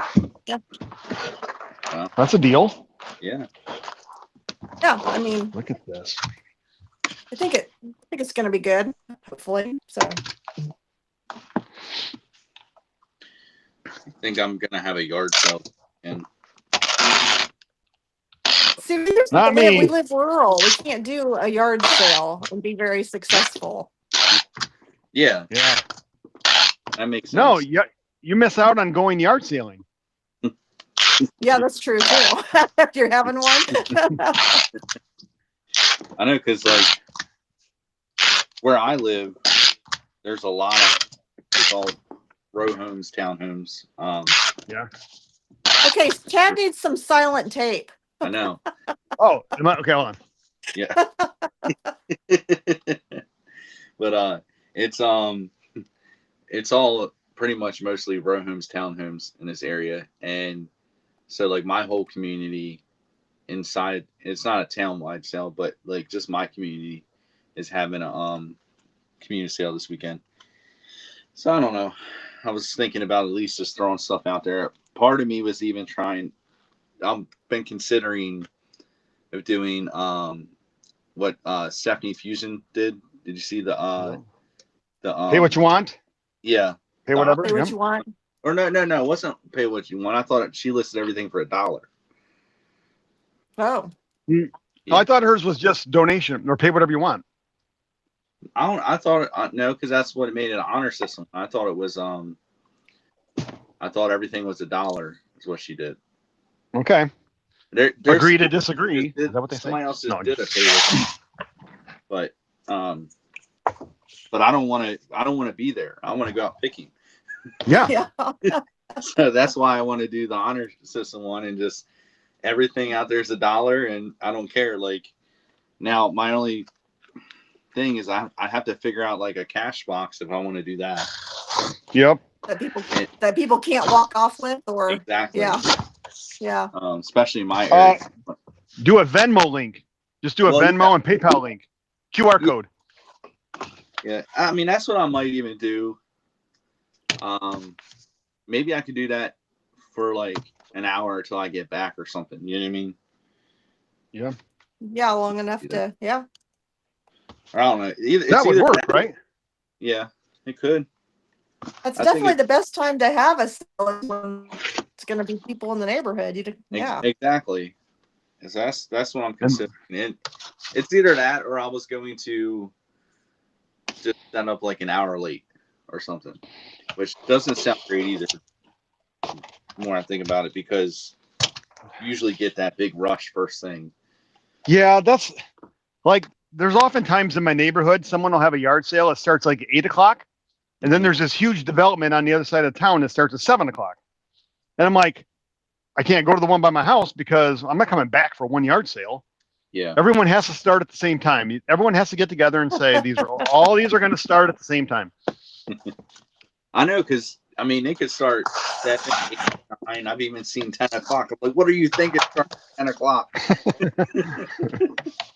Right. But maybe, I don't know. Maybe it's maybe part of that strategy, though. Right. Because you're done yard selling by 10 a.m. If you started at 7 a.m., right? You're getting kind of burned out. You're ready to go home. And then one just starts at 10 o'clock. No brainer. You're stopping. So. Yeah. Well, I mean. Or started at noon. Yeah. Because, I mean, you're not going to go to all the sales that started at 7 or 8, keep going to all those same sales. Wouldn't you rather go to the 10 o'clock sale? Yep. That's just starting. Yep. I don't know. I think you could get away with opening yours late. Mm-hmm. Hit the ones you want, open yours late, because when we go out selling, garage selling, we're out for several hours. So you're going to still have plenty of people, I think. Yeah. Yeah. And well, there's everybody that always who aren't real yard sailors or garage sailors that they start getting to these sales at 8 or 8:30. Like, it's the first sales they're even hitting for the day, or 8:30. Even though they don't. I guess there's a lot of people that don't understand. Even though it says 8, I'm usually there at 7. Yeah, we talked about this last week, didn't we? Yeah, we did. But like, I think the normal, I'm not showing up early outside the reseller world. I mean, there are some people that are just, that's all they do. They like going to garage sales. I'm sure some are out there at 7, but you know, if I could not stay in and wait till 8 o'clock to go out. There's no way. I don't think just thinking about all the stuff I'd be missing. I don't know. I don't worry about what I'm missing. No. Yeah. Or try not to. I have FOMO all the time. Yeah, I don't want to miss out on a deal. Mm-hmm. Yep. I definitely. Whoops, forgot to mute. Sorry. It bothers me every week that I do take a weekend off or something. Every time, it drives me nuts. Like, I can't even go on Facebook and look at any, because every time I open my Facebook, I'll see a yard sale or something. I'm like, oh no, I want to go, but no, you have to fight it. I'll have to distract myself with like some kind of work around the house so I don't open my phone.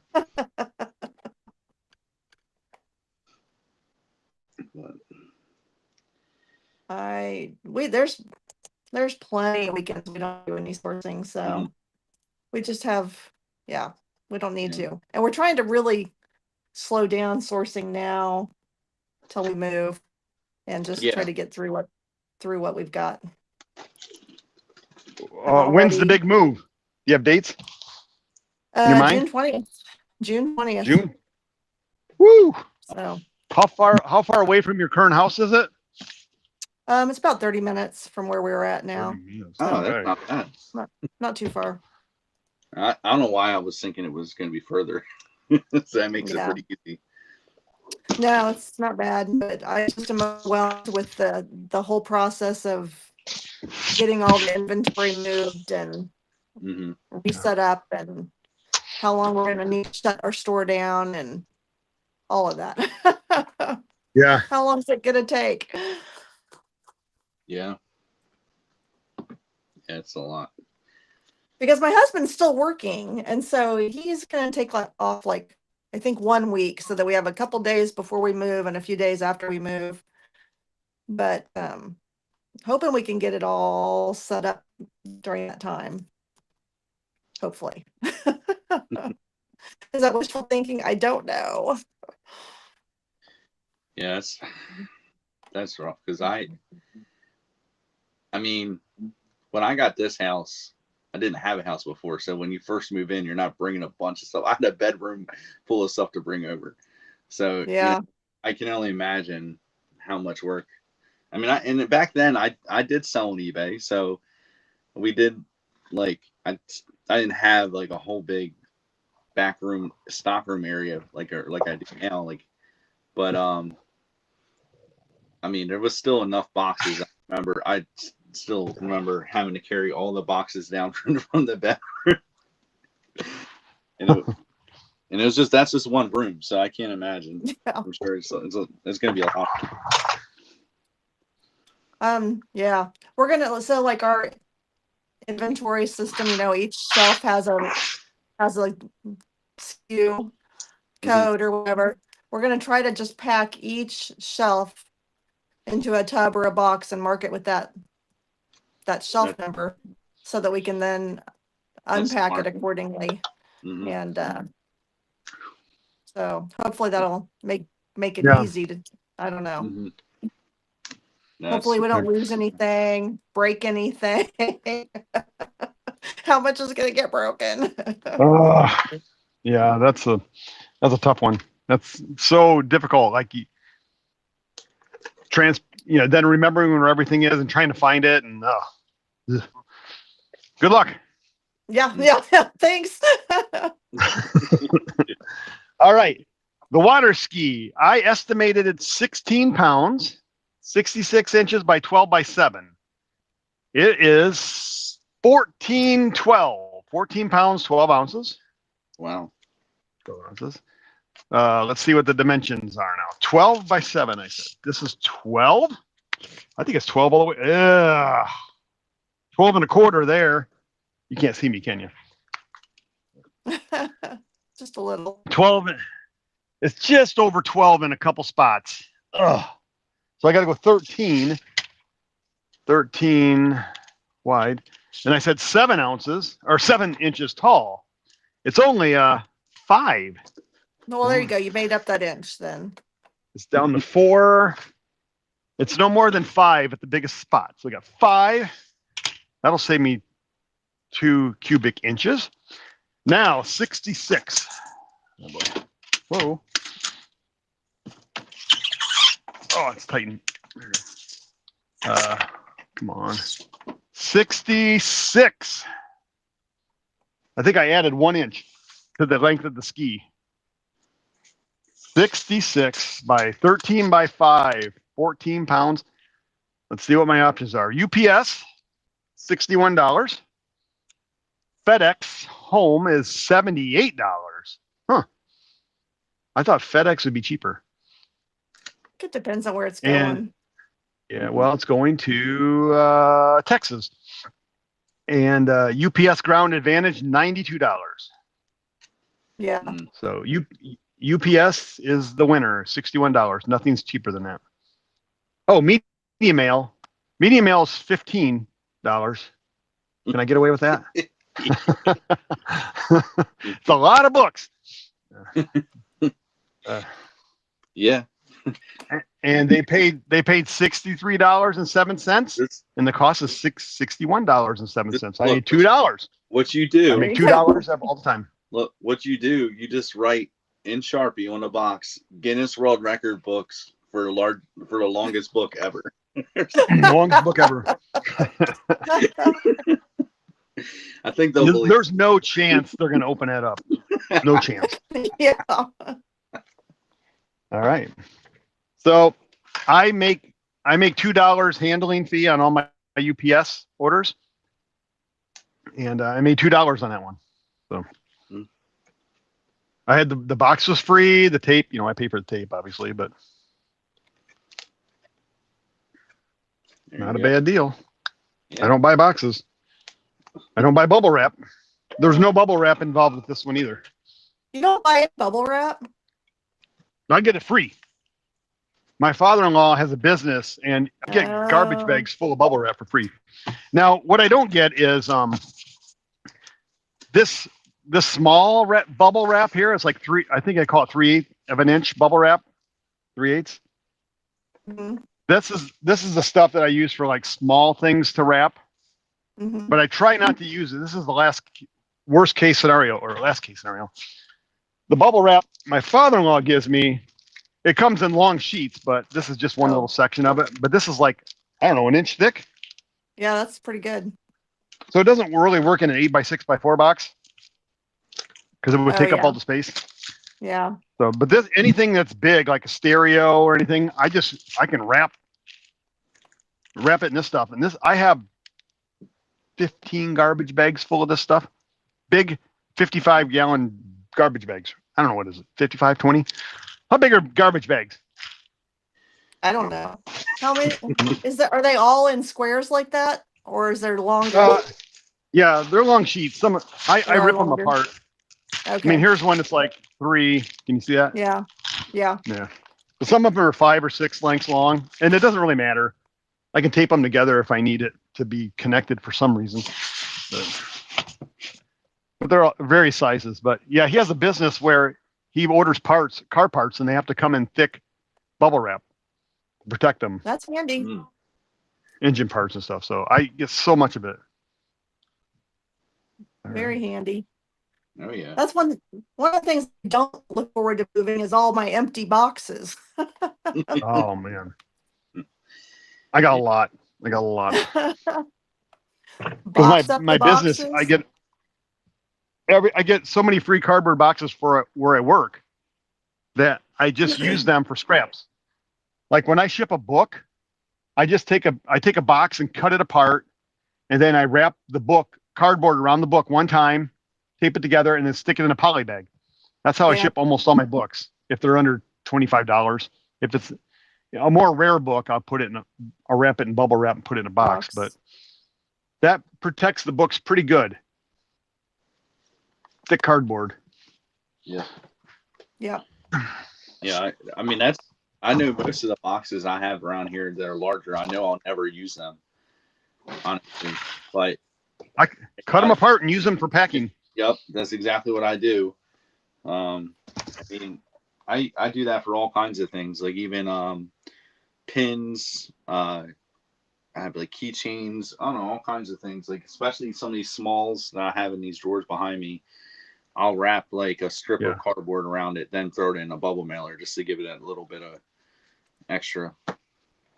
But I'm gonna go get a book right now. I gotta ship a book. So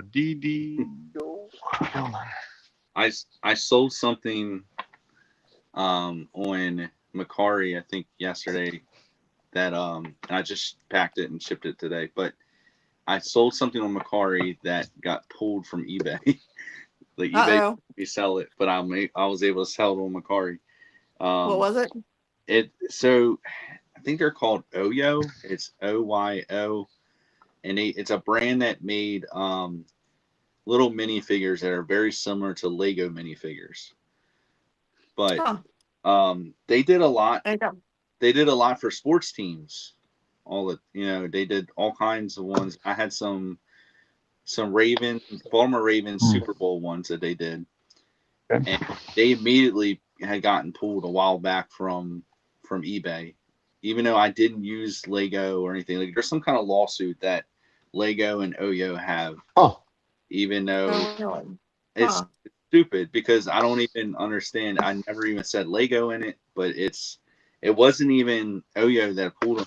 I think it was Lego that has them, gets them pulled. But I don't care. I got $20 for it on Mercari. The only issue is I had, because when it got removed, I had to remember in my mind where it was, what tote it was in, because I didn't have the custom SKU anymore to go back on. Oh, So luckily I Oh. went through, like I got it. I found them on my third tote that I went through. I Oh. went through 3 totes to find it. Yeah, that's not what do you because when they pull it, it doesn't even show up at all Yeah. anymore. That's right. On. It's Yeah. not, yeah, it's just gone. That's right. It makes me wonder if I should just put like item location in the description. Yeah. Some people do that. Some people put it in title. Yeah. Yeah.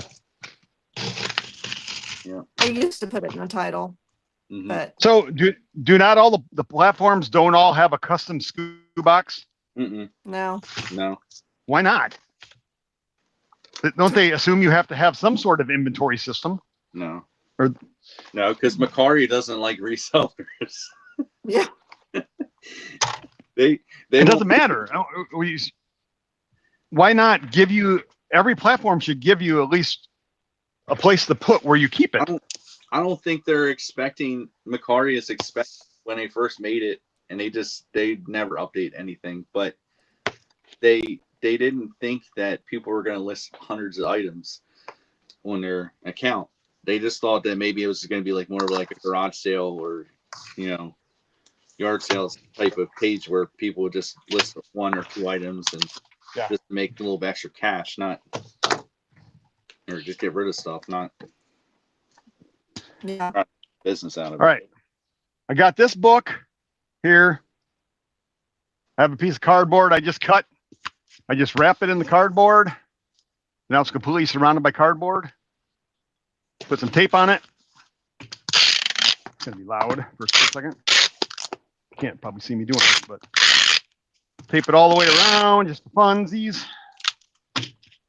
Then a box. Take a poly bag. Stick it in the poly bag. All done. Not bad. Yeah. Done. I like to put a little tape on the seam of the poly bag just so it doesn't come apart by accident. All right, book weighs 13 ounces, 12.2 ounces, 12.4 ounces, 12.2. Okay, 13-ounce book. It doesn't matter if it's going media, as long as it's under a pound. Well, let's look to see what it would cost. 13 ounces. Size, where's my tape measure? Where? 10 by, I don't know, 7, 10 by 7 by 3, 10 by 7 by 3. I estimated 10 by 8 by 2. It doesn't matter. Medium mail, $4.47. Going to New York. I can ship really cheap to New York for some reason compared to other states other than Pennsylvania. Medium mail and ground advantage is $6.52, so it's almost $2 cheaper medium mail. Yeah. Yeah, I'm shipping it medium mail because it's not that expensive of a book. Sometimes I'll just upgrade it to ground advantage if it's a nice book. I don't want to get stuck in medium mail purgatory. Mm-hmm. Right. Sometimes that stuff could take a month to arrive. I never had that issue.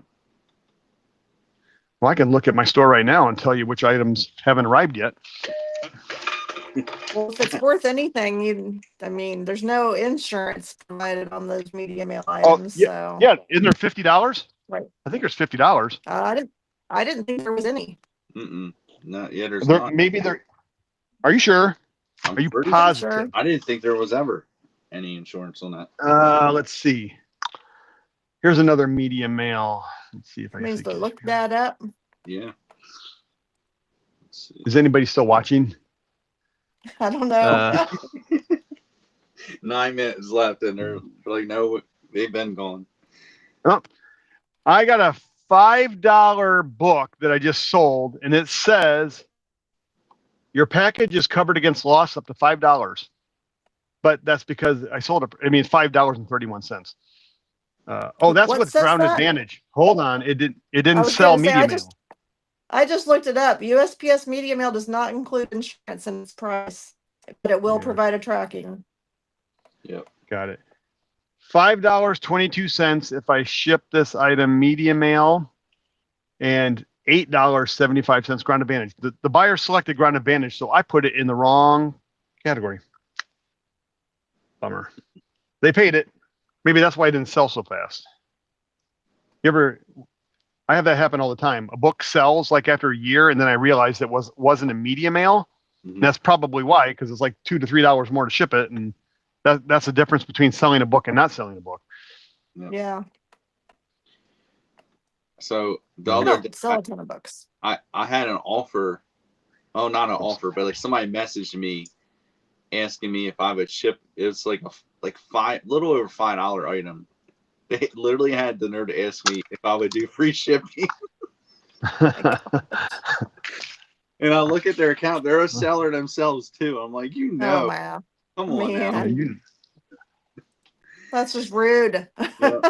I don't even know why I responded. I actually responded, and I think I just told them like you know darn well I'm basically just giving it to you if I did that, like plus some, like I'm getting nothing out of this. Yeah. Yeah, and Austin, yeah. eBay doesn't like it if you don't reply, right? Even a stupid reply. Technically, yeah. So, and then they waited a couple days, and then they came back, and they said they asked if I would ship it in an envelope, and I guess maybe I could have done standard envelope, but I don't think that's even what they meant. Like I think they just wanted me to ship with with a stamp. Yeah. How much was it worth? $5? It was probably close to $6, like between $5 and $6. I might have done it. Actually. Yeah. If it fits in an envelope and it goes first, if it doesn't go first class, then what? It's got to be under an ounce. Yeah, which it would. Yeah. But it also has to be like dealing it with it, but I might have done it. What did you say, Lori? It has to be very thin too, right? Less than a quarter inch. Yeah. It's a sticker. Yeah. So, okay. Absolutely. But I don't know. I only do cards that way. Right. Well, it's not available on eBay. It has to be listed in a particular category in order to use eBay standard envelope, right? Yeah. Yep. And it's not an option. Yeah. When we had 1 Foot Flipper on, he said something about there's another category that that has that. I forget what category it is, but it's not cards, it's not postcards. It's not some kind of paper ephemera. It's like almost like a random or everything else category or something. But that's the thing. I would have to do so much work, I feel like, to switch the category, change shipping, all for them to buy. Like, when the idea is with that, like, I mean, I listed all these stickers.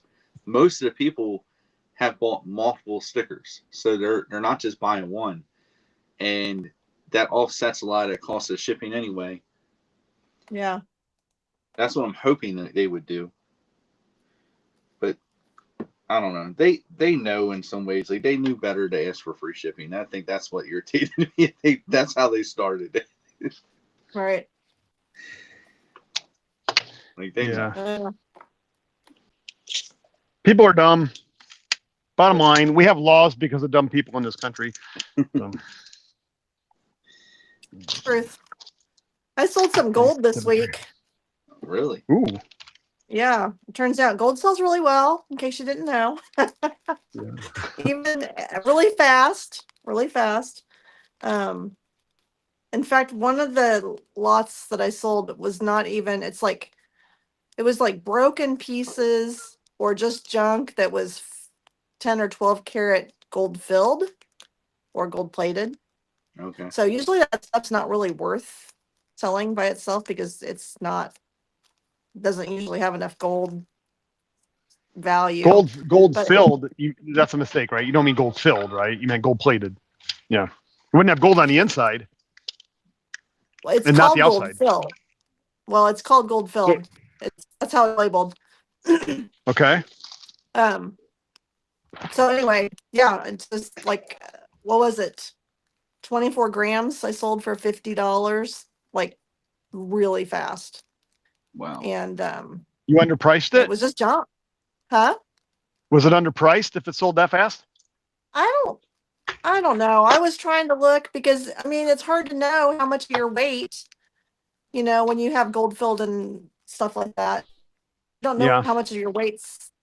So I mean I was looking and trying to price it according to what I thought was fair. And I felt good about it because it was just Yeah. junk I wouldn't have been able to sell for what it was. So Yeah. but then I did have a couple teeny tiny scraps, broken like clasps off of jewelry that were Okay. 14 karat gold. And then one little bitty pendant that said #1 mom, I think, that was also marked 14 karat. And those Yeah. sold for $100 real fast too. And they didn't weigh much at all. So I'm on a hunt to find all the gold that I have hidden in all my jewelry now. Yeah. All my Yeah. junk jewelry. That's awesome. That's pretty cool. Yeah. So I have some gold. Should I sell it? I probably would. It's a Mhm. good time to sell. We got 2 minutes left in the show. I wanted to see what I got. I bought a jewelry box from a neighbor, and I don't know what I got. An estate. It was an estate clean out. It was one. Oh, let me check. Hold on. I'm talking to myself and trying to work at the same time. It doesn't work very well. See what I get here. All right, here. So I had a neighbor that there was a house. I probably should share this story sometime. It was an amazing story. But there was a jewelry box, and I just stuck it in a box. I think I paid like $40 for everything. And it's possible some of it was gold. I have not really examined. I just kind of forgot about it until right now, actually. There you go. Put it on your to-do list. Some of this could be gold here. Possibly. No, I'm gonna. Wow. I know my wife has a ring in here that is gold. Where is it at? There it is. It's a dolphin ring. She told me to sell it for her, and I didn't sell it yet. It's on my to-do list, but it keeps going up in value. Yeah. It's a dolphin. Let me look at it here.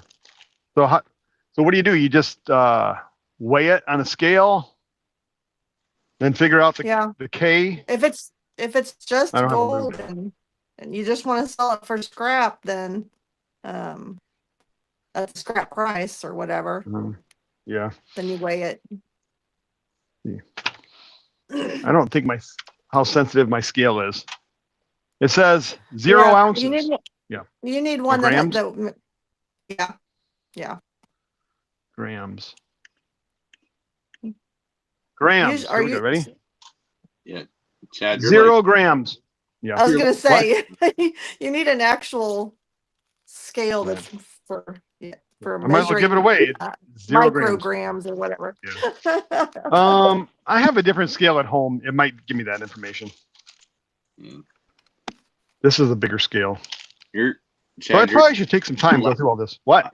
I'm what? What? You're lagging a lot. Like, I don't know. At least on my end, it looks like you're on one side of the screen. Next thing you know, you just pop up on the other. Magic. Yeah. The cyborg picker. Yeah. I make no excuses. Make no excuses. All Okay, well, right. everybody look for that gold this week. Yep, definitely look for Well, the gold. maybe. I got so many things to do, but yes. It probably, I mean, gold's never going to go down in value. So am I hurting myself by not selling it? Well, I mean, it does go up and down, and it's up right now, so I don't know. I mean, Yeah. it may not go down more than it is, but I don't know. Yeah, I know for a little bit, a lot of dealers around here Might be gold. were staying away from even buying any gold or silver. Really? Yeah, just like when it went up as high This as is it a did, brooch. they haven't been buying it as much. Yeah, it's definitely not a time, usually not the time to buy it, you wouldn't Mhm. think. So I'm surprised Yeah. at how fast it sold. Yeah, But but like, what do they do when they run out of inventory? Like, yeah. they just go out of business. Yeah. Oh, no. Does 21 mean anything? 21? I think it's got a 20, 26, 21. I don't know, 21. It's a brooch. It could be completely gold. Like, It's probably not. oh, well, it's heavy. Is So how do I know if it's gold? is it Other magnetic? than a stamp. I think I have a magnet somewhere. Yeah, I got a magnet right here. Let's find out. It is not magnetic. Just the pin is. Whoops, sorry. The is not magnetic. Holy moly. Well, Could this be gold? This thing is heavy. it doesn't This thing look might like red. something that would be gold to me because it has the ceramic center. But it's not It doesn't. magnetic. Does it I matter? know. No, not necessarily, but now Okay. you have look at that mark, and then there's always you can do an acid test too. It says it has a stamp that says 21 on the back. I'm pretty sure that's what it says. Yeah, I don't know what 21 would be. 21 Jump Street. Probably come off the show. Dang, if that's gold. Whew, this thing says 40 gram, 45 grams. I mean, no, well, it's got a centerpiece. I'd have to take the ceramic. But it's pretty old. I think I paid $10 for it. I was taking a chance that maybe it was gold.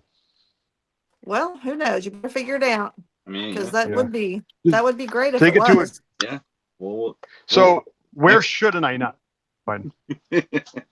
Where should you what? Where should I take it? Where should I not take it to get it Don't evaluated? take it to a pawn shop. Okay. No. Take it to a dealership or take it to a jeweler? Take it to a jeweler. Yeah. Do they do that for free? I think it depends on the jeweler.